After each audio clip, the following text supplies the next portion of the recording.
America के अंदर कुछ डॉक्टर्स की टीम है जो इस बात के ऊपर रिसर्च कर रही है। आप लोग ने भी सुना होगा डॉक्टर रेमंड मूडी का नाम, जो लोगों को हिप्नोटाइज करके पास्ट लाइफ में ले जाते हैं। उसकी टीम में एक भारतीय डॉक्टर भी है और उनकी टीम में ये डॉक्टर्स इसीलिए अलग अलग भाषाओं वाले उसने रखे हैं ताकि जब पास्ट लाइफ में ले जाते हैं और कई बार वो उस भाषा में बोलने लगते हैं तो क्या बोल रहे हैं पता नहीं चलता है। तो जब पिछली बार जब आए थे तो उन्होंने एक बहुत वंडरफुल बात सुनाई। तो कहा कि जब उनको पास्ट लाइफ में ले गए, अधिकतर जितने लोगों को ले गए वो लोग, तो उनसे एक सवाल बहुत कॉमन पूछा कि जब आप शरीर छोड़ते हैं उसके बाद कहाँ जाते हैं?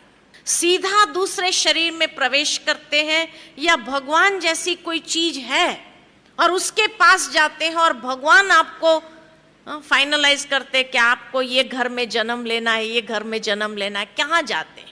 तो जब उन्होंने ये सवाल पूछा तो मेजॉरिटी ने यही जवाब दिया कि शरीर छोड़ने के बाद हम एक लाइट की दुनिया में जाते हैं और वहां एक बहुत पावरफुल लाइट से मिलते हैं। शायद वही भगवान था। का कैसे पता चला आपको कि वही भगवान था?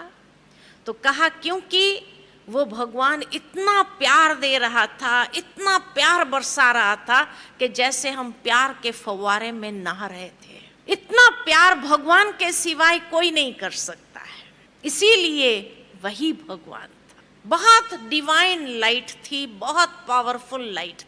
का उसके बाद क्या उसने फाइनलाइज किया कि आपको कहाँ जाके जन्म लेना?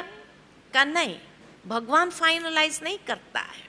का जब हम उस फवारे में नहा रहे होते हैं, प्यार ही प्यार जैसे बरसा रहे हैं भगवान, तो उस प्यार में जैसे हमारा शुद्धिकरण हो रहा होता है, हम बहुत क्लीन हो जाते, शुद्ध हो जाते हैं। और ऐसे शुद्ध जब हो जाते हैं, बहुत लाइट फील करते हैं, उसके बाद हमारे सामने हमारी जीवन यात्रा की एक फिल्म की तरह पूरी जीवन यात्रा हमारे सामने से गुजरती है। और इतनी शुद्ध अवस्था में होने के कारण, क्योंकि परमात्मा प्यार में जैसे हम इतने शुद्ध हो गए, तो जब वो फिल्म चलती है हमारे जीवन यात्रा की, तो एक एक कर्म को देख करके हमें लगता है ये कर्म मैंने किया, इतने बुरे कर्म किए, इतने लोगों को मैंने चीट किया, उतने लोगों के साथ मैंने ऐसा व्यवहार किया। तो एक एक कर्म मेरे सामने जब आता है तो हमें अपने ही कर्मों को देख करके बड़ी शर्मिंदगी महसूस होती है। तो कहा उसके बाद क्या भगवान सजा देता है? कहा नहीं, भगवान सजा नहीं देता, भगवान प्यार ही देता है। तो उसके बाद क्या होता है? तो कहा उसके बाद हमें ये फील होता है कि जो बुरे कर्म मैंने किए, जिसके साथ मैंने बुरे कर्म किए, चीट किया या किसी को भी धोखा दिया या जो भी मैंने बुरा व्यवहार किया, उन सब के साथ का हिसाब किताब मुझे चुकता कर देना है। और इसलिए हम वहां से वापस आते हैं और वापस आने पर हम खुद डिसाइड करते हैं कि मुझे कहाँ जन्म लेना चाहिए, ताकि उन आत्माओं के साथ मैं जल्दी से जल्दी हिसाब चुकता कर दूं।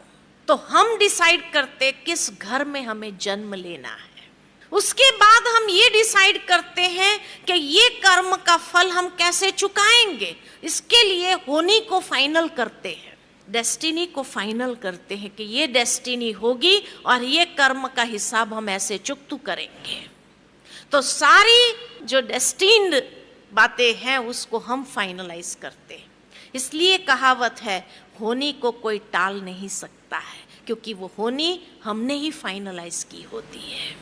उसके बाद हम ये भी फाइनलाइज करते हैं कि किस दिन हमारा जन्म होगा, तो जन्म की तारीख को फाइनलाइज करते हैं।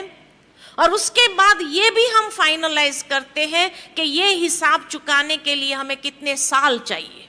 तो आयुष्य को फाइनलाइज करते कि भाई 5 साल चाहिए, 15 साल चाहिए, 50 साल चाहिए या 100 साल चाहिए, कितना साल मुझे चाहिए ये हिसाबों को चुकता करने के लिए। तो आयुष्य को फाइनलाइज करते हैं और आयुष्य को फाइनलाइज करने के बाद हम ये भी फाइनलाइज करते हैं कि ये शरीर छोड़ने के लिए कौन सा कारण बनेगा, कौन सी होनी बनेगी। उस मृत्यु का कारण भी हम फाइनलाइज करके फिर उस दिन को भी फाइनलाइज करके हम जन्म लेते हैं या शरीर में प्रवेश करते हैं। इसीलिए कहा जाता है जन्म और मृत्यु की तारीख को कोई बदल नहीं सकता है। दूसरा ये भी कहा जाता है कि जोड़ियां ऊपर से बन के आती है। क्यों ऊपर से बन के आती है? क्योंकि हमने ही फाइनलाइज किया होता है कि कौन सी जोड़ी मुझे चाहिए अपने कर्मों का हिसाब किताब सेटलमेंट करने के लिए। ये हम ही फाइनलाइज करते हैं।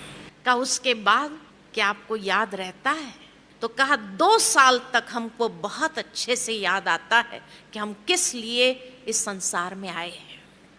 और उसके बाद जो जो व्यक्ति हमारे सामने आते हैं, हम उसी समय उनको जिस जिसको दुख दिया होता है उनके सामने मुस्कुरा करके उनको सुख देने का प्रयत्न करते हैं।